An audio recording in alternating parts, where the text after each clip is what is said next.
ফিলিস্তিনের অধিকৃত পশ্চিম তীরে হত্যাকাণ্ড বাড়িয়েছে ইসরায়েলের সামরিক বাহিনী ও অবৈধ ইসরায়েলি সেটলার্সরা। ইদানিং পশ্চিম তীরে ফিলিস্তিনিদের ওপর হামলা ও হয়রানিও বেড়েছে। কয়েক সপ্তাহ ধরে এখানে ইসরায়েলের নৃশংসতা বৃদ্ধির তথ্যও জানিয়েছে জাতিসংঘের মানবাধিকার বিষয়ক হাই কমিশনারের কার্যালয়।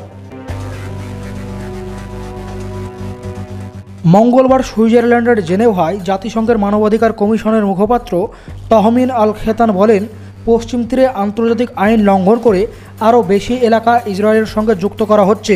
সেখান থেকে ফিলিস্তিনিদের বিতাড়িত করা হচ্ছে, তাদের ঘরবাড়ি ভেঙে ফেলে তাতে আগুন লাগিয়ে দেওয়া হচ্ছে।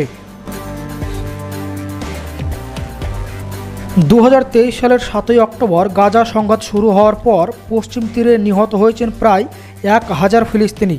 জাতিসংঘের তথ্য অনুযায়ী বিগত 21 মাসের বেশি সময়ে পশ্চিম তীরে অন্তত 964 ফিলিস্তিনিকে হত্যা করেছে ইসরায়েলি সেনা ও অবৈধ বস্তি স্থাপনকারীরা। এই সময় সেখানে অন্তত 2907টি বাড়িকে ভেঙে দেওয়া হয়েছে।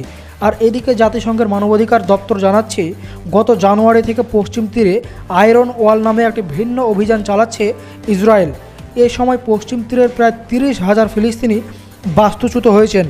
এমন পরিস্থিতিতে ইসরায়েলকে অবিলম্বে পশ্চিম তীরে চালানো হত্যাকাণ্ড, হয়রানি ও বাড়ি ধ্বংস বন্ধ করতে হবে বলে জানিয়েছেন জাতিসংঘের মানবাধিকার কমিশনের মুখপাত্র আল খেতান।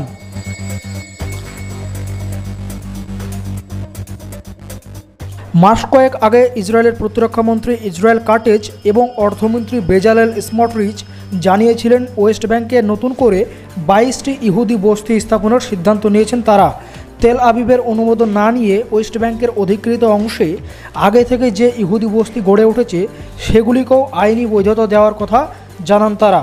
আন্তর্জাতিক জনমত উপেক্ষা করেই দীর্ঘদিন ধরে ফিলিস্তিনি মুসলিমদের প্রাচীন বস্তি দখল করে রয়েছে ইসরায়েল। এবার সেখানে পাকাপাকি দখলদার কায়েমের উদ্দেশ্যেই বেঞ্জামিন নেতানিয়াহুর সরকার এমন সিদ্ধান্ত নিয়েছে বলে ফিলিস্তিনি স্বশাসিত কর্তৃপক্ষ অভিযোগ তুলেছেন। মঙ্গলবার জাতিসংঘের মানবাধিকার কমিশন কার্যত এই অভিযোগকেই বৈধতা দিয়েছেন।